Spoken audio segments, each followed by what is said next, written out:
70% faculties वहाँ पे SC ST OBC background से आ रहे हैं।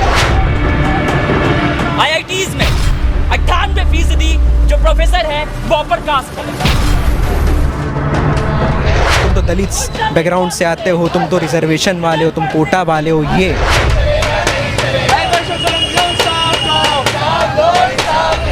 ब्लाइंड इंस्टीट्यूशंस मानते हैं और इसको एक तरीके से देखते हैं कि ये एक आइसोलेटेड एक्ट है।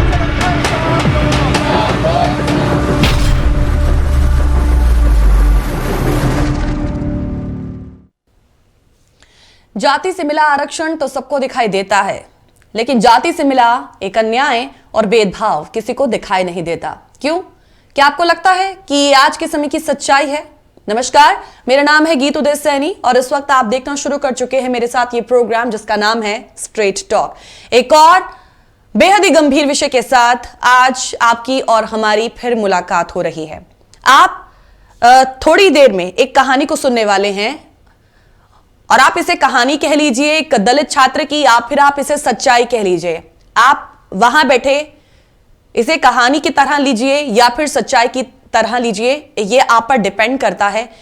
लेकिन सबसे पहले वो कहानी ही मैं आपके सामने रखना चाहती हूं जो कि 18 साल के एक दलित छात्र दर्शन सोलंकी की है। दर्शन सोलंकी बहुत ही होनहार लड़का, बहुत ही होनहार छात्र जिसके सपने बड़े थे। 3 महीने पहले ही उसने IIT बॉम्बे में एडमिशन लिया था, लेकिन उसकी तरक्की के आड़े आप कह सकते हैं उसकी जाति और वो जातिवाद लोग आ गए, जिनके कारण दर्शन सोलंकी आज हमारे बीच नहीं है। बीटेक फर्स्ट ईयर के दलित छात्र दर्शन ने रविवार को पवई परिसर के एक हॉस्टल की 7वीं 8वीं मंजिल से कूदकर अपनी जान दे दी। दर्शन की आत्महत्या करने की वजह थे कैंपस में मौजूद वो जातिवाद लोग जो दर्शन के दलित होने के कारण उसके साथ भेदभाव करते थे। परिवार के आरोप के मुताबिक अनुसूचित जाति समुदाय से होने के चलते उसके साथ जातिगत भेदभाव होता था कैंपस में। दलित होने के कारण उनके बेटे को अन्य छात्र बहुत परेशान करते थे।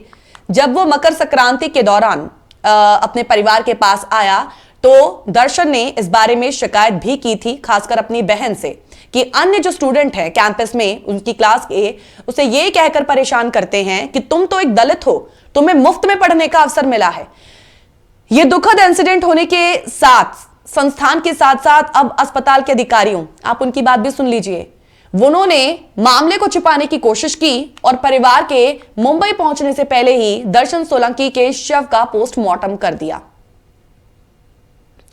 हकीकत है कि IIT और मेडिकल संस्थानों में वंचित वर्गों के छात्रों को आज भी जातिगत भेदभाव का शिकार होना पड़ता है। सरकारें चाहे जितना मर्जी कह ले कि अब ये भेदभाव जैसी सिचुएशन नहीं है, देश में अब सब कुछ अच्छा है, लेकिन नहीं, अंदरूनी कहानी कुछ और ही कहती है। चाहे तो रोहित वेमुला का केस हो जो 2016 में हुआ, इन बिटवीन बहुत से ऐसे स्टूडेंट्स का हो जिन्होंने इसी के चलते आत्महत्या की, और अब दर्शन सोलंकी हमारे पास है, हमारे साथ जो नहीं है, लेकिन वो एक कहानी, एक सच्चाई हमारे पीछे छोड़ गया है। तो जैसा हमने कहा कि ऐसे बड़े बड़े शिक्षित संस्थानों में आज भी कई दलित छात्रों को मैं कहूंगी जातिगत भेदभाव का शिकार होना पड़ता है। इसकी पुष्टि तो 2007 में एक थोराट समिति की रिपोर्ट कर देती है, जिसके बारे में बहुत कुछ कहा भी गया है इस रिपोर्ट के बारे में, जिसने अखिल भारतीय आयुर्विज्ञान संस्थान यानी कि एम्स जो कि दिल्ली में है, बड़ा संस्थान मेन, उसमें जाति आधारित भेदभाव की एक पड़ताल की थी इस थोराट समिति ने। और आप जानते हैं मई 2006 में तत्कालीन मानव संसाधन विकास मंत्री अर्जुन सिंह ने एक उच्च शिक्षण संस्थान में पिछड़े वर्ग के लिए 27% आरक्षण की घोषणा की थी और इसके विरुद्ध एम्स के सवर्ण छात्रों ने बड़ा जमकर विरोध किया था। थोराट समिति ने अपनी रिपोर्ट में बताया कि एम्स में दलित छात्रों के साथ जातिगत भेदभाव होता है। हॉस्टल में दलित छात्रों को बंद कर दिया जाता है ताकि वो अपनी पढ़ाई नियमित तौर पर ना कर सके। दीवारों पर जाति सूचक गालियां लिखी होती हैं। समिति ने पाया कि रेजिडेंट डॉक्टर्स एसोसिएशन नामक संगठन जाति के आधार पर विभक्त था और आरक्षण विरोधी आंदोलन चलाने वालों में प्रमुख संगठन था। समिति ने यह भी पाया कि वंचित वर्ग के छात्रों के साथ कोई सामाजिक संवाद ही नहीं होता है, कोई बातचीत ही नहीं होती है, क्योंकि सवर्ण छात्र दलित छात्रों के साथ उठना बैठना नहीं चाहते, बातचीत करना नहीं चाहते हैं। स्टडी से लेकर प्रैक्टिकल तक में दलित छात्रों को जातिवादी डॉक्टरों से दुर्व्यवहार का खतरा बना रहता है।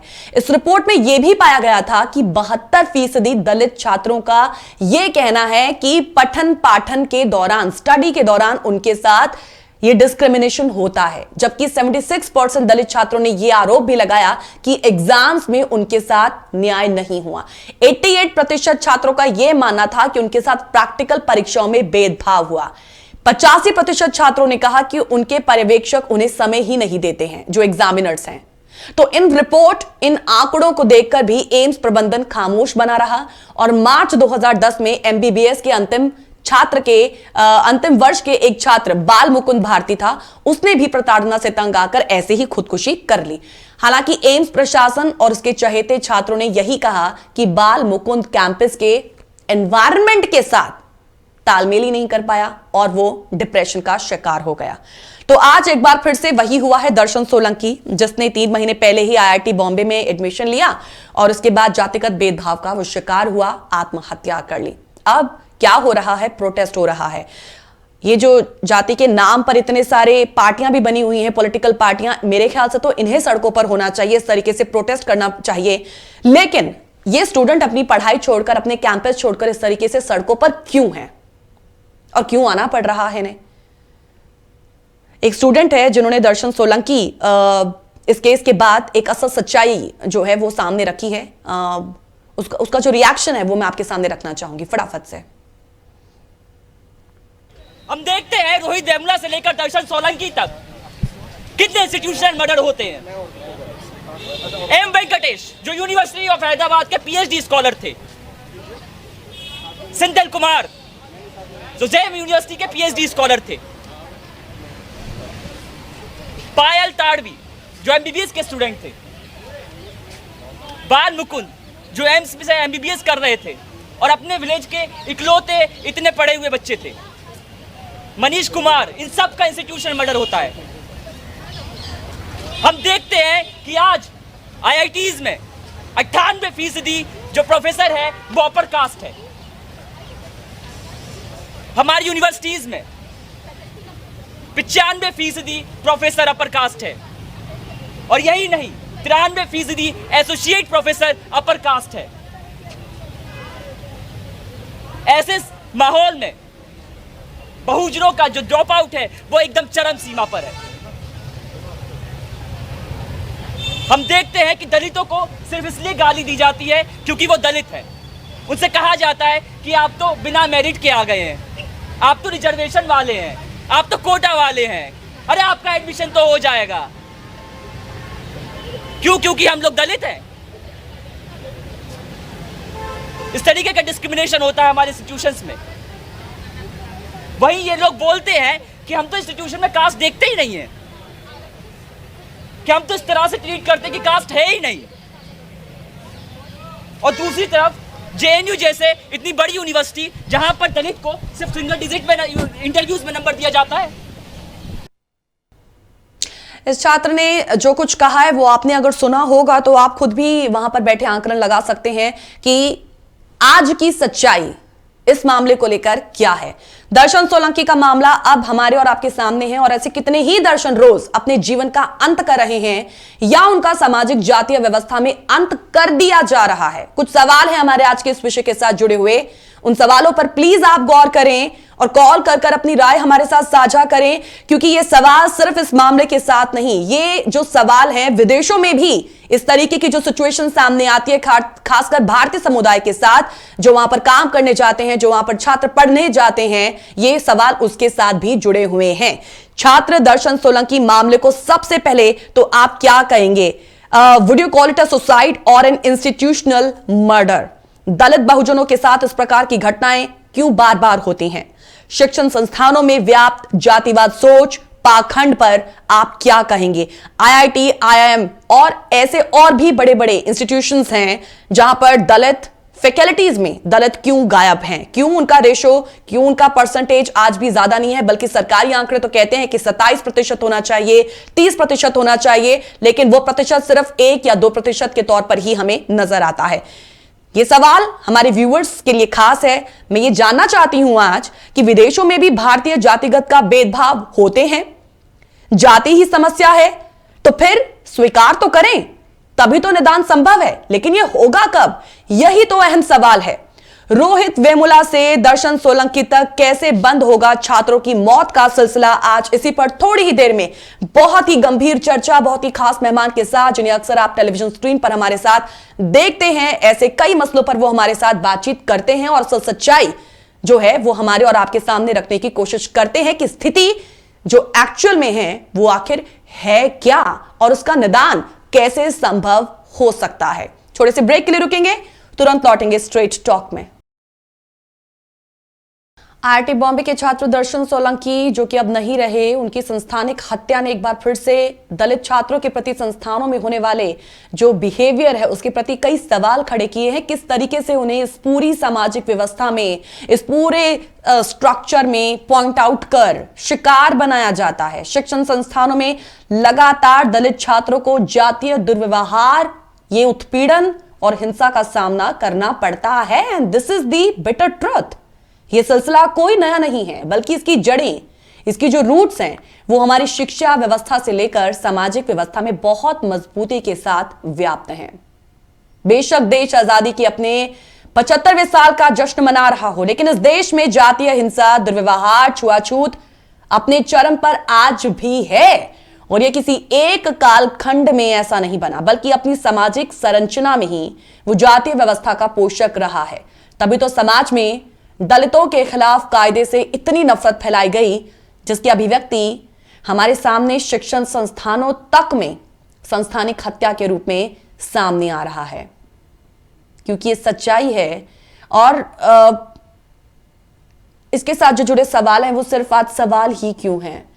आज इसी पर चर्चा करने के लिए मेरे साथ एक बहुत ही खास, बहुत ही स्पेशल गेस्ट जुड़ चुके हैं इस वक्त। प्रोफेसर विनोद कुमार चौधरी जी सोशियोलॉजिस्ट हैं और इस मंच पर बहुत से ऐसे ही मुद्दों पर वो हमारे साथ पहले भी बात कर चुके हैं। सर, सबसे पहले मैं आपका स्वागत करूंगी प्रोग्राम स्ट्रेट टॉक में। नमस्कार सर।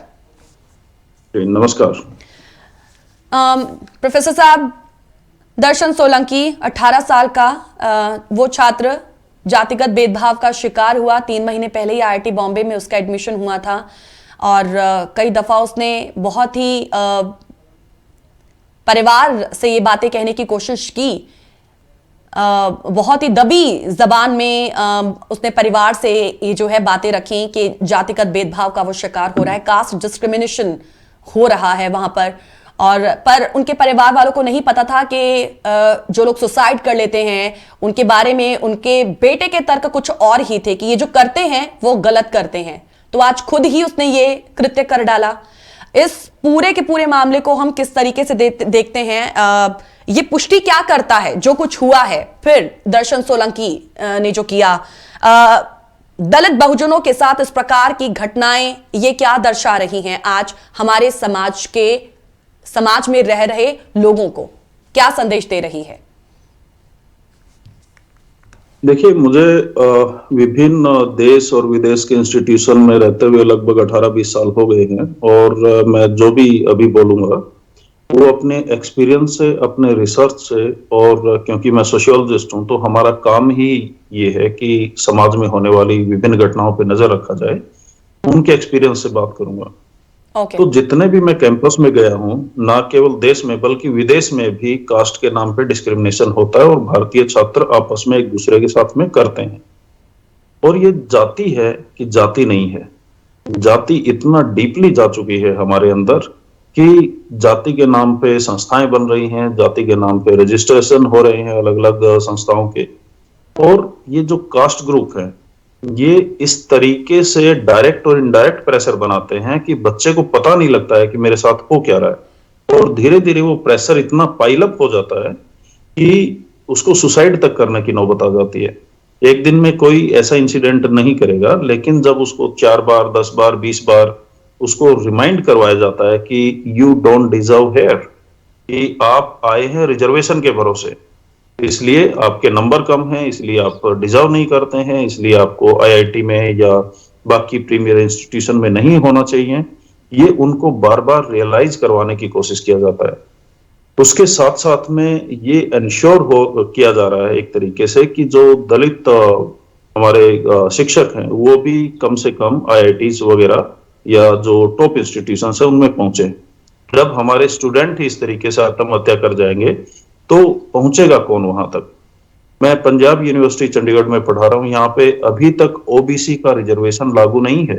अगर आप यहाँ कास्ट एनालिसिस करेंगे फैकल्टी का तो बाकी कास्ट से मुट्ठी भर लोग आ रहे हैं, बस सारे अपर कास्ट से हैं।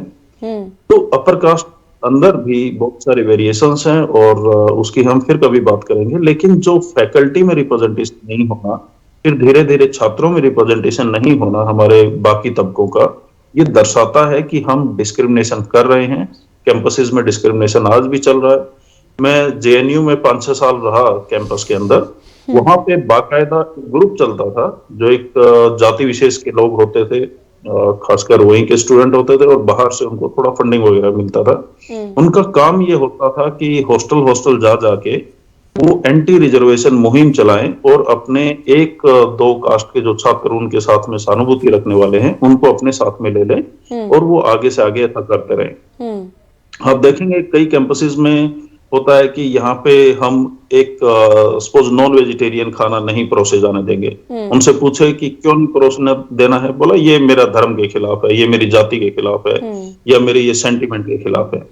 तो मैं वेज या नॉन वेज का प्रोपगेशन नहीं कर रहा हूँ, लेकिन जो छात्र खाते हैं उनको एक डिस्क्रिमिनेशन होता है। इसी तरीके से कई बार कपड़े जूतों को लेके भी बहुत सारे कमेंट किए जाते हैं। अपने हमारे कुछ टॉप लीडर्स के आपको शायद बयान ध्यान होंगे, वो बताते हैं कि हाँ, माफ कीजिएगा सर, एक कॉलर जुड़ गए हैं, एक कॉलर जुड़े हुए हैं, फटाफट से उन्हें सुन लेते हैं। कॉल जो है वो डिस्कनेक्ट हो गया है। जी संजय जी, आप फिर से हमें कनेक्ट करने की कोशिश कीजिएगा, आपका कॉल जो है वो डिस्कनेक्ट हो गया है। जी सर, आप प्लीज कंटिन्यू कीजिएगा प्लीज। तो मेरे कहने का यही मतलब था कि जब कास्ट के नाम पे इतना ज्यादा डिस्क्रिमिनेशन होता है तो रिजर्वेशन भी कास्ट के नाम पे ही होगा। सर आपने इंडिया में आप अपना धर्म बदल सकते हैं लेकिन जाति नहीं बदल सकते हैं। मेरे पास ऐसे बहुत सारे एग्जांपल हैं। तो जो कास्ट के बेसिस पे खासकर कैंपसेस के अंदर डिस्क्रिमिनेशन होता है वो हो रहा है, हर इंस्टीट्यूशन में लगभग हो रहा है। और धीरे धीरे जो ये न्यू एजुकेशन पॉलिसी आ रही है, इससे क्या होने वाला है और होना चालू हो चुका है, ये मैं अपनी आंखों के सामने देख रहा हूँ। सरकारी इंस्टीट्यूशन धीरे धीरे बर्बाद कर दिए जाएंगे और हो जाएंगे। उसके बाद में प्राइवेट इंस्टीट्यूशंस बहुत मशरूम कर रहे हैं। आप पंजाब में देखेंगे दुनिया भर की प्राइवेट यूनिवर्सिटीज आ रही हैं, कॉलेजेस आ रहे हैं। उनको बिल्कुल ये कंपल्सन नहीं है कि वो रिजर्वेशन को फॉलो करें। तो वहां पे वही छात्र आएंगे जिनकी पेइंग कैपेसिटी है, जो अपनी एजुकेशन को खरीद सकते हैं। तो हमने क्या किया, एजुकेशन को एक कॉमेडी में चेंज कर दिया। और कॉमेडिटी में जब हम चेंज करते हैं एजुकेशन को, तो उसके बाद वही लोग आएंगे जो अपर कास्ट और अपर क्लास होंगे। तो यहाँ पे जो डाइवर्सिटी होना चाहिए कैंपस के अंदर वो खत्म हो जाएगा। और हो मैं अपनी आंखों के सामने डाइवर्सिटी खत्म होते हुए देखता हूं। सर कॉलर जो है वो फिर से जुड़ गए हैं हमारे साथ। हेलो। हाँ नमस्ते। नमस्कार सर, नमस्कार। नमस्कार सर, आप ऑन एयर हैं इस वक्त। हाँ जी सर, आप इस वक्त मेरे साथ ऑन एयर हैं, अपनी बात रखिएगा सर। ओके, मैं यहाँ पे शार्लोट्सविल में रहता हूँ बहुत साल से, 30-40 साल हो गए। ये यूनिवर्सिटी टाउन है। तो हम लोगों का जो कॉन्ट्रैक्ट रहता है, सारी यूनिवर्सिटी बिल्डिंग में हम लोगों के कॉन्ट्रैक्ट है, हमारे कॉन्ट्रैक्ट है, मतलब हमारी कंपनी का जी। तो हम लोगों का स्टूडेंट के साथ में बहुत संपर्क रहता है एवरी डे। तो मैंने इतने सालों में कभी भी नहीं देखा कि यहाँ किसी तरह का भी भेदभाव होता है। यहाँ पे इंडियन स्टूडेंट हैं, पाकिस्तानी हैं, बांग्लादेशी हैं, नेपाली हैं, अमेरिकन है, काले हैं, गोरे हैं, सब है। लेकिन किसी भी तरह का, क्योंकि इनके कैंटीन में सब साथ में बैठते हैं, रेस्टोरेंट में सब साथ में जाते हैं, खेल कूद में भी यहाँ पे जो इनका जो ऑर्केस्ट्रा है, बैंड है, उसमें भी आपको हर तरह के स्टूडेंट मिल जाएंगे, और कभी भी मैंने इतना सा भी भेदभाव देखा नहीं। तो पता नहीं, अगर कोई बोलता है तो गलत बोलता है, क्योंकि मेरा एक्सपीरियंस इतने साल का जो है, तो मैं गारंटी के साथ बोलता हूँ अमेरिका में किसी भी तरह का भेदभाव स्टूडेंट के बीच में नहीं देखने मिलता। यही मैं स्टूडेंट्स के बीच में नहीं देखने को मिलता है, लेकिन सर अगर हम कहें एक ऐसी पिक्चर की बात करें जो पिछले साल भी हमारे सामने बहुत आई है, खासकर इंडियंस भारतीय समुदाय के साथ जो कुछ हुआ है। ये अच्छी बात है कि बारे में मैं आपको बताता हूँ, एक छोटा सा मेरा खुद का अनुभव बताता हूँ कि मैं अपनी वाइफ के साथ में कार ड्राइव कर रहा था, और एक पुलिस वाले ने कार में, वो अकेला था, तो उसने मेरे को चेहरा देखा और मैंने उसका चेहरा देखा, तो उसके चेहरे देखने से मेरे को ऐसा लगा कि वो मेरे को देख के उसका चेहरे में गुस्सा आ गया। उसने मेरी गाड़ी को रोका, पीछे से आके लाइट दिखाया, गाड़ी को रोका, तो मैंने उसको पूछा तुमने मेरे को क्यों रोका? तो बोलता है कि you are doing reckless driving. Reckless driving is very serious crime. Reckless driving में वो अरेस्ट भी मेरे को कर सकता था, और $1,500 का जुर्माना है, और reckless driving is really serious. वो ऐसा नहीं है कि तुम स्पीडिंग कर रहे हो 10-15 mile over the speed limit. तो मैंने उसको बोला कि आप ऐसा कैसे बोल सकते हो रेकलेस ड्राइविंग, मैं तो स्पीड लिमिट से चल रहा हूँ। तो बोलता तुम क्या सोचते हो, मेरे पास में रिकॉर्डिंग है, सब मेरे कार में सब रिकॉर्ड हो रहा है। तो मैंने कहा मेरी कार में भी रिकॉर्ड हो रहा है। मेरे पास में टेस्ला है, उसमें 5 कैमरे रहते हैं, हर चीज रिकॉर्ड करती है। तो जैसे ही उसने सुना तो डर गया, तो मेरे को बोलता है आप आगे जा सकते हो। तो मैंने कहा अभी तो बोल रहा था रेकलेस ड्राइविंग, अभी साधारण टिकट भी नहीं दे रहा है। यानी भारतीय होने पर आपको ये स्थिति का सामना करना पड़ा उधर। ठीक, नहीं, मैं जो असली बात है वो बता रहा हूँ। हाँ सर, एक छोटे से ब्रेक या सर, जी सर, मुझे एक्चुअली कमांड आ रही है, फटाफट एक कॉल ब्रेक पे जाने की। हाँ, मैं आपको होल्ड पे डाल रही हूँ सर, ब्रेक के बाद आपकी बात सुनेंगे। जी, छोटा सा ब्रेक ले रहे हैं, तुरंत लौटेंगे स्ट्रेट टॉक में, जुड़े रहे हमारे साथ। सवाल यह है कि शैक्षणिक संस्थानों में जाति भेद अन्य संस्थानों से अधिक है, फिर चाहे वो मेडिकल हो, प्रबंधन संस्थान ही क्यों ना हो, ये सभी मेरिट के नाम पर जातिवादी शक्तियों का गढ़ बन चुके हैं, जहां दलित, आदिवासी और पिछड़े वर्ग के छात्र असहज और अवांछित महसूस करते हैं। ऐसे में मैं ये कहूंगी कि सिर्फ राजनीतिक तुष्टीकरण और उसका लाभ लेने के लिए ही देश का राष्ट्रपति, जो कि आदिवासी वर्ग से आता है या दलित होता है, लेकिन इस देश में दलित और आदिवासियों पर जातीय हिंसा की जब बात आती है, दमन की बात आती है, उत्पीड़न, इसका जो दौर है ना, वो अभी भी थमा नहीं है। एक बार फिर से आप सभी का स्वागत करते हैं। प्रोफेसर साहब, आपका भी बहुत बहुत स्वागत है। चर्चा की हम शुरुआत करेंगे। कॉलर जो है वो जुड़े हुए हैं हमारे साथ, फटाफट से उनकी बात रखेंगे। सर, एक बार फिर से आपका स्वागत करेंगे। सर, शॉर्ट और क्रिस्प फॉर्म में अपनी बात रखिएगा ताकि चर्चा को हम आगे बढ़ा सके। No problem. तो मैं ये बता रहा था, जब वो पुलिस वाले ने मेरे को कुछ नहीं कर पाया, क्योंकि मैंने बोला मैं भी रिकॉर्ड कर रहा हूँ, तो उसके बाद में उसने मेरा ड्राइवर लाइसेंस वापस कर दिया और बोला तुम जा सकते हो। तो मैंने सोचा इसको एक सवाल पूछूंगा, इसने मेरे को रोका क्यों? तो मैंने कहा ऑफिसर मैं आपसे एक सवाल पूछ सकता हूँ? तो गुस्से में फट पड़ा, बोला अगर तुम मुंह खोलोगे तो मैं तुमको कड़ी लगाऊंगा और यहाँ पे ले जा, मैं जेल में लेकर डाल दूंगा। मेरे को बहुत खराब लगा, क्योंकि अमेरिकन कॉन्स्टिट्यूशन में बोलने का सबको राइट है, मैं अमेरिकन सिटीजन हूँ। तो फिर मैं उस समय, मेरी वाइफ ने बोला कुछ मत बोलो, ये गुस्से में। दूसरे दिन मैं गया पुलिस स्टेशन में, मैंने कहा मैं तुम्हारे साथ बात करना चाहता हूँ, तुमने मेरे को बात करने से मना क्यों किया? वो मुंडी झुका के चुपचाप आई एम सॉरी बोला था। तो मैंने कहा तुम रेसिस्ट हो, तुमने मेरा मुंह देखा और तुम्हारा मुंह देख के तुमको मेरे को गुस्सा आ गया, तुमको गुस्सा आ गया मेरा मुंह देख के, इसलिए तुमने मेरे को रोका, लेकिन कुछ कर नहीं पाए, इसलिए तुम्हारा गुस्सा फट पड़ा। तो ऐसा होता है, ये मैं बोलना चाहता हूँ। हाँ, नहीं, ये आपने सही कहा सर। ऐसी बहुत सी कहानियां हैं जो खबरों के माध्यम से हम तक पहुंचती भी हैं, और ये सभी वहां पर भारतीय समुदाय के लोग भी अच्छे से जानते हैं। Thank you so much sir, अपना अनुभव भी हमारे साथ शेयर करने के लिए। आपने जो बात रखी कि स्टूडेंट्स के साथ वहां पर ऐसा नहीं होता है, लेकिन कई कहानियां ऐसे स्टूडेंट्स की, भारतीय समुदाय स्टूडेंट्स की जो है वो सामने आती है in the form of news and articles, जिसमें वो अपने अपने अनुभव शेयर करते हैं। ऐसे में अपने दूसरे व्यूअर्स से भी हम जानना चाहते हैं कि क्या वहां पर भी जातिगत भेदभाव का शिकार होते हैं स्टूडेंट्स, जैसा कि प्रोफेसर साहब ने भी कहा है। सर, यहां पर प्रोफेसर साहब, मैं एक बार फिर से आपके पास आऊंगी। फिर ऐसे तो मैं ये कहूं कि शिक्षण संस्थानों में ये जो व्याप्त जातिवाद सोच और पाखंड है, ये अभी भी जस का तस बना हुआ है।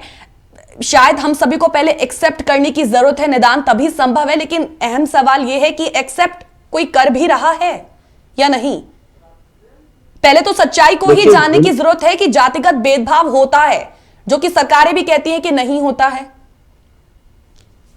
देखिए, सरकारों का काम है अपना काम करते रहना और अगला इलेक्शन जीतने के लिए मेहनत करना। वो बहुत ज्यादा शिक्षण संस्थानों को छोड़िए, हमारी सोसाइटी की में क्या हो रहा है उससे उनको कोई लेना देना नहीं है। सरकारों में कौन होता है? मुट्ठीभर नेता, और उनका अगर आप कच्चा चिट्ठा निकालेंगे, एडीआर की रिपोर्ट निकाल लीजिए, 50% से ज्यादा तो वो भी क्रिमिनल बैठे हुए हैं। तो अगर आप उनका बैकग्राउंड देखेंगे तो वो आप में इंटरेस्टेड नहीं है, वो अपना घर भरने के लिए, अपना पैसा बनाने के लिए इंटरेस्टेड है। एक बार नेता बन गया, 10 पीढ़ियों का माल इकट्ठा कर लेता है, ये वेल नोन फैक्ट है। बाकी सबका पेंशन बंद कर देते हैं, अपने लिए 10-10 पेंशन वो चालू रखते हैं। तो नेताओं से ज्यादा हमें कोई उम्मीद नहीं रखनी चाहिए। जैसे अमेरिका से कॉलर जो जुड़े हैं, उन्होंने कहा कि रेसिस के नाम पे उनके साथ में डिस्क्रिमिनेशन हुआ, रेस के नाम पे। उन्होंने जाके बोलने का हिम्मत जुटाया और वो जाके पुलिस वाले को बोल सकते हैं। अगर उनके पास कैमरे नहीं होते तो हो सकता है कि उनको गोली भी मार देते वहां पे, हो सकता है कि उनको जेल में भी डाल देते, है ना। तो यहाँ पे हमारे लोग इतने सशक्त नहीं है कि जाके बोल पाए, उनको अपने कॉन्स्टिट्यूशनल राइट्स का भी नहीं पता है। तो जो कैंपस है वो सोसाइटी का ही रिप्रेजेंटेशन है। ऐसा नहीं कि वहां पे एलियन लोग आ गए हैं कहीं से। मैं भी किसी गांव देहात से आता हूं, मेरे बाकी दोस्त भी हैं यहाँ पे। तो कई बार मैंने भी अपनी लाइफ में फेस किया है कि ये तो गावड़ा है, इसको अंग्रेजी नहीं आता अच्छे से, या ऐसे डायलॉग मैंने सुने हैं अपने लिए भी।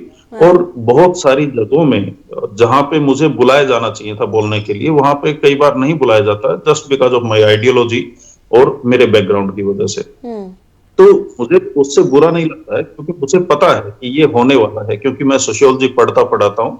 तो मुझे पता होता है कि यहाँ पे मुझे बुलाया जाना है, यहाँ पे नहीं बुलाया जाना है, और कौन मुझे बुलाएगा कौन नहीं बुलाएगा उसका मुझे पहले पता होता है। जब इंस्टीट्यूशन में सेमिनार, कॉन्फ्रेंस और रिसर्च मेथोडोलॉजी वर्कशॉप और 50 किस्म के और ऐसे प्लेटफॉर्म होते हैं जहां पे बोलने का मौका मिलता है फैकल्टीज को, तो वहां पे आप देखेंगे कास्ट कंपोजिशन, तो वो इस तरीके से होता है कि वो एक ही कास्ट के लोग या 2 कास्ट के लोग वहां पे बैठे हुए होते हैं। अगर आप किसी भी कैंपस दिखा दीजिए मुझे इंडिया में जहां पे 5% से ज्यादा अदर देन अपर कास्ट के लोग या फैकल्टी में होंगे, तो कास्ट डिस्क्रिमिनेशन है, इससे आप मना नहीं कर सकते। और इसके लिए अगर आपको पड़ेगा तो आइए, बिल्कुल। उसके बाद में मैंने अपने पीएचडी के स्टूडेंट्स, क्योंकि मेरा ऑब्जर्वेशन बहुत स्ट्रॉन्ग है, क्योंकि मेरा रिसर्च मेथोडोलॉजी में पढ़ाता हूँ अपना यूनिवर्सिटी में, तो मैं देखता हूँ कि जो पीएचडी के स्टूडेंट हैं उनमें खास किस्म के स्टूडेंट को खास किस्म का ट्रीटमेंट दिया जा रहा है। जो दलित बैकग्राउंड से आ रहे हैं या दबे पिछड़े इलाकों से आ रहे हैं, उनको उतना ज्यादा भाव नहीं दिया जा रहा है। उनका गाइड बनने के लिए भी बहुत सारे लोग राजी नहीं होते हैं। तो आप ये नहीं बोल सकते हैं कि कैंपसेस में डिस्क्रिमिनेशन नहीं होता है, स्टूडेंट्स भी करते हैं, फैकल्टीज भी करते हैं, लेकिन उसके लिए आपको नजर चाहिए, वो समझने के लिए, देखने के लिए। और आपको जैसे जिनके मान लो कि किसी को टांग में चोट लगी है, तो जिसको चोट लगी है उसको दर्द का पता है कि कैसा होता है। दूसरा केवल समझ सकता है कि इसको दर्द हो रहा होगा, लेकिन जिसने दर्द को फेस किया है वो समझेगा। आप आईआईटी में जो केस हुआ है इस दर्शन सोलंकी ने जहां पे आत्महत्या की, वहां पे आप देखेंगे कि एक ग्रुप चल रहा है जो एंटी रिजर्वेशन चल रहा है, और उसी के पास जिम्मेवारी है कि आप जो डिस्क्रिमिनेशन हो रहे हैं उनके बारे में बात करेंगे या उनको रोकने में काम करेंगे। तो अगर आप पहले ही मान के चल रहे हैं कि जो रिजर्वेशन से आए हुए छात्र हैं वो डिजर्व नहीं कर रहे हैं, तो आप उनके साथ में कैसे जस्टिस करेंगे? और जो छात्र हैं, मान लो कि अपर कास्ट से, अपर क्लास से जो छात्र आ रहे हैं, उनको भी खुश होने की जरूरत नहीं है कि उनके साथ में डिस्क्रिमिनेशन नहीं हो रहा है। स्टूडेंट के तौर पे स्टेट जब आपको मन आएगा, लठ मार देगा आपको। जैसे जब स्टूडेंट बैठते हैं प्रोटेस्ट कि हमारा हॉस्टल में खाना अच्छा नहीं मिल रहा है या हमारी फीस क्यों बढ़ाई गई है, तब प्रशासन या पुलिस की तरफ से जो लाठी बरसाई जाती है, वो उससे ये नहीं देखता है कि ये बनिया छात्र है कि जाट है कि ब्राह्मण है या कुछ और कास्ट है, वो सभी को लठ मारता है। तो स्टेट क्या करता है कि आपको ऐसी सिचुएशन में डाल देता है धीरे धीरे जहां पे डिस्क्रिमिनेशन होना लगभग तय हो जाता है। जैसे कॉलर ने कहा कि वहां पे डिस्क्रिमिनेशन नहीं होता है और दोबारा 1 मिनट बाद में वही बता रहे हैं कि वहां पे उनके साथ में डिस्क्रिमिनेशन हुआ। डिस्क्रिमिनेशन के नाम अलग हो सकते हैं, कहीं पे कास्ट के नाम पे, क्लास के नाम पे, एथनिसिटी, जेंडर, है ना, सेक्सुअलिटी, शकल का कलर आपका, तो हर जगह पे अलग अलग तरीके से लोग जज करते हैं। इसको सोशियोलॉजी की भाषा में बोलते हैं एथनोसेंट्रिसिज्म। और जो एक तरीके से आपके साथ में डिस्क्रिमिनेशन कर रहा है वो दूसरे तरीके से भी कर सकता है। जो रेपिस्ट होता है वो अगर एक लड़की का रेप कर सकता है तो वो किसी दूसरी लड़की का भी कर सकता है। उसको उसके लिए ये मैटर नहीं करता है कि वो किस कास्ट से आ रही है या कहां से आ रही है। तो जो डिस्क्रिमिनेट की मेंटेलिटी है वो अपने आप में खत्म। हाँ सर, मैं यहाँ पे कुछ आंकड़े रखना चाहती थी ग्राफिक्स के माध्यम से अपने दर्शकों के लिए भी कि सच जो ट्रू पिक्चर है वो किस तरीके की है। मैं चाहूंगी कि फुल स्क्रीन पे उन ग्राफिक्स को चलाएं ताकि हम समझ सकें कि स्थिति क्या है। आप ये आंकड़ा इस वक्त जो देख रहे हैं वो 2014 से 2021 के बीच के IIT-IIM जो कि बहुत उच्च शैक्षणिक संस्थान है, वहां पर खुदकुशी के मामले आप देखिए कि 3 छात्र ST यानी कि अनुसूचित जनजाति से आत्महत्या करने वाले कुल 122 में से 68 छात्र रिजर्व कैटेगरी से हैं। 122 खुदकुशी के मामले सामने आ चुके हैं और उसमें से 24 छात्र SC यानी कि अनुसूचित जाति और 41 छात्र जो थे वो OBC से। ये जो तमाम जब आप देखेंगे ना कि आत्महत्या करने वाले कुल 122 में से 68 जो छात्र थे वो रिजर्व कैटेगरी से, SC ST OBC, तो ये आंकड़ा अपने आप में बहुत कुछ जो है वो तस्दीक कर देता है। SC ST सेल जो हो इन यहाँ पर संस्थानों में बनाए गए हैं, लेकिन एक पूरी तरीके से खोखली व्यवस्था है। छात्रों को कहा जाता है कि यदि जातिगत भेदभाव हो रहा है तो आप वहां पर लिखित में रखिए, लेकिन वो पर्चे वहां पर पड़े रहते हैं, उनका कोई संज्ञान वहां पर नहीं लिया जाता है। लिखित में हो चाहे वर्बली हो, कुछ ध्यान वहां पर दिया ही नहीं जाता है। एक कॉलर इस वक्त 2-3 कॉलर इस वक्त हमारे साथ जुड़े हुए हैं, वो अपनी बात रखना चाहते हैं एक छोटे से ब्रेक के लिए, लेकिन मुझे कमांड आ चुका है, छोटा सा ब्रेक लूंगी और उसके बाद कॉलर्स की बात भी हम सुनेंगे। शॉर्ट और क्रिस्प फॉर्म में प्लीज अपनी बात रखिएगा। छोटा सा ब्रेक, तुरंत लौटेंगे। आज भी जब दर्शन सोलंकी की मौत के बाद बहुत से लोग यही आरोप लगाते हैं कि आरक्षण से आए छात्र अक्सर इन कठिन विषयों के लिए तैयार ही नहीं रहते हैं और फिर डिप्रेशन में चले जाते हैं, तो ये बेहद ही अपमानजनक बात है, क्योंकि आज के दौर में दलित, आदिवासी और पिछड़े वर्ग के छात्र मेरिट लिस्ट में टॉप पर स्थिति पा रहे हैं। सिचुएशन जो है उनके लिए एकदम जुदा है, टॉप पोजीशंस पा रहे हैं। तो अनडाउटेडली ये चालाकी और धूर्तता से एक नैरेटिव बदलने की कोशिश है कि छात्र जो हैं वो डिफिकल्ट सिलेबस को झेल नहीं पा रहे हैं। और अगर ऐसा है तो फिर आखिर पायल तड़वी जैसी जो होनहार छात्राएं हैं वो आत्महत्या के लिए क्यों मजबूर हो गई। मेरे साथ राज कलसी जी भी जुड़े हुए थे। सर, मैं आपसे रिक्वेस्ट करूंगी आप अपनी बात हमारे साथ शेयर कीजिएगा, हमें कॉल कीजिएगा दोबारा, क्योंकि आपका कॉल डिस्कनेक्ट हो गया है। जितेंद्र वालिया साहब इस वक्त हमारे साथ जुड़े हुए हैं। Sir, welcome to straight talk. Sir, अपनी बात रखिएगा फटाफट से, ऑन एयर है इस वक्त आप मेरे साथ। हाँ जी वीर जी, पहले तो मैं आपको बधाई देता हूँ। आपको एवरीडे जो टॉपिक लेते हैं, बड़ा एक्सक्लूसिव टॉपिक लेके आते हैं, बहुत बढ़िया टॉपिक लेके आते हैं। Thank you sir. तो ये जो बैकवर्ड 75 ईयर हो गए इंडिया का याद हुए, ये समस्या तब से चल रही है अभी तक। जो इलेक्शन का टाइम होता है तो वोटों के लिए वो बोलते हैं हम आपके लिए, छोटी जातियों के लिए, मैं छोटी जातियों वर्ड यूज करना नहीं चाहता, इनको ये बोलते हैं हम आपके लिए ये करेंगे वो करेंगे, वो इलेक्शन जीतने के बाद वो उनके बारे में सोचते भी नहीं है। इनको देखो MLA की टिकट मिलनी चाहिए, पॉलिटिक्स में इनका स्थान होना चाहिए, थोड़ी मेजोरिटी होगी तो कुछ अपने आप करेंगे, और IAS IPS ऐसे एग्जाम उनको आने चाहिए। IIT जो है जगह है, कितनी मुश्किल है वहाँ एंट्रेंस एग्जाम के लिए, बिल्कुल वहाँ पर अगर वो पहुंचे हैं, कितनी मेहनत की होगी, कितनी मेहनत करनी पड़ती है।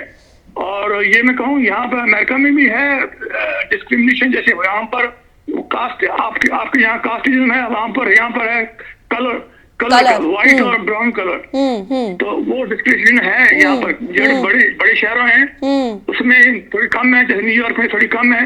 आप आउट चल जाए, न्यूयॉर्क से आगे चल जाए, थोड़े कंट्री साइड भी चल जाए, वहां पर मिल जाएगी आपको।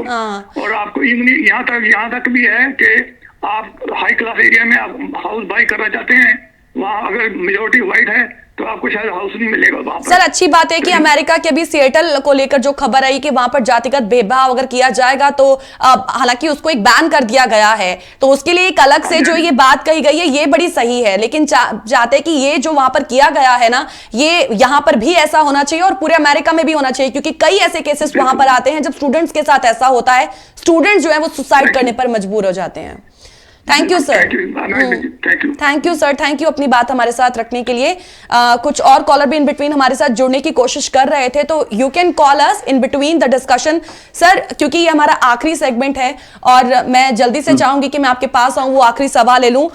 देखिए सर, जो सिचुएशन है और जो कड़वी सच्चाई है वो आप भी जानते हैं, हम भी जानते हैं, और उसे सामने लाना ये हमारा और आपका कर्तव्य बनता है।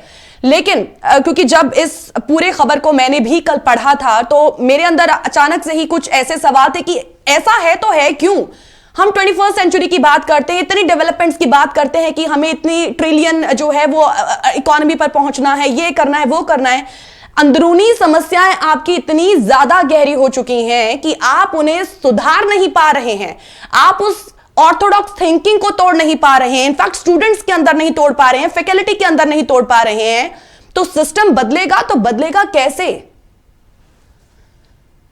देखिए, इसका सिंपल तरीका यही है कि एजुकेशन एक मात्र रास्ता है। एजुकेशन के लिए बोलते हैं अंबेडकर साहब की एजुकेशन शेरनी का वो दूध है जो पिएगा उसको दहाड़ेगा। इसीलिए उस दूध को ना पिया जाए उसके लिए ये प्रबंध किया जाता है, इसीलिए ये बच्चे सुसाइड कर रहे हैं। आपने रिसेंटली एक स्टेटमेंट सुना होगा मोहन भागवत जी का। वो बोलते हैं कि जो वर्णा सिस्टम है या कास्ट सिस्टम है ये ब्राह्मणों की देन है और उन्होंने ये बनाया है। उसके बाद में वो सफाई देते हुए नजर आए और उनके बाकी तमाम सारे जो साथी हैं उन्होंने अलग अलग तरीके से उसको इंटरप्रिटेशन करना चालू कर दिया। हमें ये मानना पड़ेगा कि देश में डिस्क्रिमिनेशन है, कास्ट के नाम पे है। रिसेंटली साउथ इंडिया के एक टेम्पल में दलितों का एंट्री हुआ है 300 साल बाद में। 300 साल क्यों उनको बाहर रखा गया? मैं तो ये नहीं चाहता कि कोई एंट्री करने के लिए इतनी जद्दोजहद करे मंदिरों में। अगर आपको जद्दोजहद करनी है तो एजुकेशनल इंस्टीट्यूशन में एंट्री करने के लिए कीजिए, वहां पे कुछ नहीं रखा है मंदिर मस्जिद या बाकी रिलीजियस इंस्टीट्यूशन में। तो मसला ये है कि आपको अपनी सीट सिक्योर करनी पड़ेगी एजुकेशन के द्वारा और एजुकेशन के अंदर। यहाँ पे डिस्क्रिमिनेशन होता है कई तरीके से, कभी आइसोलेट किया जाता है, कभी बातचीत नहीं किया जाता है, कभी उसके गाड़ी घर या फिर उसके कपड़ों से जज किया जाता है कि ये हमारे साथ रहने लायक है कि नहीं है। मैं क्लासरूम में देखता हूँ कि स्टूडेंट छोटे छोटे ग्रुप बना के बैठ जाते हैं कि ये फलाने कास्ट वाले हैं या फलाने एरिया वाले हैं या फलानी लैंग्वेज वाले हैं। तो इसका मतलब है कि वो भी अपने आप को आइसोलेट करते हैं इन सारे मुद्दों पे, या दूसरों को भी डिस्क्रिमिनेट डायरेक्टली नहीं करते तो इनडायरेक्टली उनसे बातचीत ना करके आइसोलेशन में रह के ये करते हैं। हमारे देश में हर रोज न्यूज़पेपर उठा के देखिए, आपको कास्ट डिस्क्रिमिनेशन से लेके और तमाम सारे अदर डिस्क्रिमिनेशन में आपको बहुत सारी खबरें मिलेंगी डिस्क्रिमिनेशन के ऊपर। आप नेशनल क्राइम रिकॉर्ड ब्यूरो उठा के देखेंगे तो वहां पे अभी डेटा को ढंग से कलेक्ट करना भी बंद किया जा चुका है। ये भी अपने आप में एक खतरनाक है। नेशनल क्राइम रिकॉर्ड ब्यूरो इतनी स्ट्रॉन्ग हमारे पास डेटा लेके आना चाहिए जिससे आपको ज्यादा से ज्यादा जानकारी मिले। वहां पे अभी डेटा रिकॉर्ड हो रहा है लेकिन वो और ज्यादा अच्छा होना चाहिए, इंप्रूव होना चाहिए। इसके साथ साथ में मैं एक इंपॉर्टेंट चीज यहाँ पे बोलना चाहूंगा कि जैसे इंस्टीट्यूशन में फीस बढ़ रही है, वहां पे एंट्री के क्राइटेरिया सख्त किए जा रहे हैं, खासकर जो कमजोर तबकों से स्टूडेंट आ रहे हैं। इसका मतलब है कि धीरे धीरे हम उनको इंस्टीट्यूशनलाइज तरीके से बाहर कर रहे हैं एजुकेशन के सिस्टम से, और ये हमारे सोसाइटी के लिए बेहद बड़ा खतरा होने वाला है। अगर हम एक सुसाइड होने के बाद में जागते हैं और फिर सो जाते हैं तो ये अपने आप में खतरनाक है। हमें जागते रहना पड़ेगा हर मुद्दे पे। जो कास्ट के नाम पे डिस्क्रिमिनेशन कर सकता है वो जेंडर के नाम पे भी कर सकता है, वो रेसिस्ट भी हो सकता है, वो आपकी शकल सूरत देख के भी डिस्क्रिमिनेशन कर सकता है, वो आपके कपड़े अच्छे नहीं है या ब्रांडेड नहीं है उसके नाम पे भी कर सकता है। ये एक बीमारी है और ये बीमारी सोसाइटी में इतना गहरे तक घर कर चुकी है कि डिस्क्रिमिनेशन को हमने नेचुरलाइज कर लिया है, हमने अपने पार्ट एंड पार्सल ऑफ अपने लाइफ को मान लिया है। अभी जो विदेशों से कॉलर हमारे साथ जुड़ रहे हैं ये बता रहे हैं अपने एक्सपीरियंस, क्योंकि मैं डायस्पोरा की स्टडी करता था तो वहां पे इटली से एक जो आए यहाँ पे इंसान, उनका मैंने बातचीत किया और उनसे काफी कुछ डिस्कशन के बाद में ये निकला कि उनके कास्ट की वजह से वहां पे उनको इंडियन डायस्पोरा में लड़की नहीं मिली शादी करने के लिए। फिर उन्होंने अपना एक छोटा सा मंदिर अलग से बनवाया और उसके बाद में उन्होंने अपनी कम्युनिटी को इकट्ठा किया और धीरे धीरे, इटली की बात मैं कर रहा हूँ, हाँ जी। धीरे धीरे उन्होंने अपनी कम्युनिटी को ऑर्गेनाइज किया और फिर वो इंडिया में आके अपनी कम्युनिटी से ही लड़की ढूंढ के वहां पे शादी के लिए लेके गए हैं। जब उसके लड़के ने किसी दूसरी कम्युनिटी में शादी करने का कोशिश किया, वो इंडियन डायस्पोरा से ही थे, तो उनको बहुत सारे जाति सूचक शब्द कहे गए। तो ऐसे अनगिनत घटनाएं हैं, जब आप उनको देखेंगे समझेंगे तब आपको पता लगेगा कि ये कोई आसान चीज नहीं है। बिल्कुल सर। एक मैंने एक्सपेरिमेंट किया अपनी क्लास में। समय थोड़ा सा कम है, बस एक मिनट रह गया बस। हाँ। तो उसमें एक लड़की बोलती है कि मेरे घर वाले ब्यूरोक्रेट हैं और बड़ी बड़ी पोस्ट पे हैं और हाईली एजुकेटेड है, वो कास्ट के नाम पे डिस्क्रिमिनेशन नहीं करते। मैंने उसको सिंपली कहा कि आप अपना ऑडियो रिकॉर्ड रखो और उनको बोलो कि मुझे किसी दूसरे कास्ट, ABC जो भी कास्ट का नाम लेना है, और उसके लड़के से मोहब्बत हो गई, शादी करनी। अच्छा। जो ही उसने ये बोला तो गालियों की बरसात हो गई और इतनी अजीब गालियां थी, अगर वो आप सुनेंगे तो हैरान रह जाएंगे। वो लड़की बोलती है कि आपने बचपन से आज तक तो मुझे कभी जाति के बारे में, कास्ट के बारे में ये सब कुछ बताया नहीं। आज अचानक बोल रहे हैं कि ये जातियां होती हैं और इनसे बड़ा खतरनाक है ये जातियां। तो जब आप असली मुद्दे पे आएंगे तब डिस्क्रिमिनेशन फेस करना। Thank you so much sir. बहुत ही एक अनछुए पहलू हैं जो हमारे सामने आते नहीं, लेकिन उसको आपने अपनी बात, अपनी चर्चा के माध्यम से सामने लेकर आए हैं, उसके लिए thank you so much program में सर हिस्सा लेने के लिए। बहुत से ऐसे सवाल जो रह गए, क्योंकि ये चर्चा जो है वो एक नेवर एंडिंग सर्कल है और खासकर ऐसे मुद्दों पर। तो मैं बस यही कहूंगी एट द एंड कि दर्शन सोलंकी के इस केस के बाद मैं सिर्फ उसके साथ आपको छोड़ के जा रही हूं कि वहीं के ही स्टूडेंट्स का कहना है कि ग्रुप में बात होनी शुरू हो गई दर्शन सोलंकी के केस के बाद, और बात क्या हो रही थी कि एबिलिटी की बात है। जेईई में 150 नंबर लाकर केमिकल मिले, 80 नंबर लाकर सीएस केमिकल मिल जाए तो कुछ तो अंतर है। तो जब अनुसूचित जाति से आने वाले एक लड़के की मौत हुई है तब ऐसी बातें ग्रुप पर हो रही हैं, तो मैसेज जो है वो उस जाति से आने वाले अन्य बच्चे जब पढ़ेंगे तो उन पर क्या असर डलेगा। ये इस सवाल के साथ जो है मैं छोड़ के जा रही हूं आपको, लेकिन मैं चाहूंगी कि ये जो तमाम बातें आज हमने रखी और प्रोफेसर साहब ने रखी हैं उस पर आप अपनी बात हमारे साथ जरूर शेयर करें। info@justbroadcasting.com या geet@justbroadcasting.com पर आपके फीडबैक का मुझे आज इंतजार रहेगा, प्लीज जरूर करें। इसी के साथ इजाजत लूंगी, नमस्कार।